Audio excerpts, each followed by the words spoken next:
ગુજરાત બાર કાઉન્સિલની સૂચના મુજબ બાર કાઉન્સિલની ચૂંટણી યોજવામાં આવી હતી, જેમાં વકીલ, મતદાર, પ્રમુખ, ઉપપ્રમુખ તેમજ અન્ય હોદ્દાઓ માટે મતદાનનું આયોજન કરવામાં આવ્યું હતું.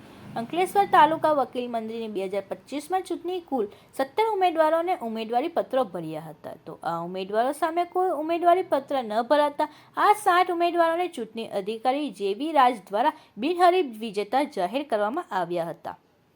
જેમાં તાલુકા વકીલ મંડળના પ્રમુખ તરીકે કમલેશ મોદી, ઉપપ્રમુખ અનંત આનંદ પોખરિયાલ અને આઈજી શેખ, સેક્રેટરી તરીકે એમ સૂફી, જોઈન્ટ સેક્રેટરી તરીકે ભીમસિંહ ચાવડા, ખજાનચી તરીકે પરેશ પરમાર અને લાઇબ્રેરીમાં જાસ્મિકા ગુજ્જરની સર્વનિવૃત્તે બિનહરીફ વરણી કરવામાં આવી હતી.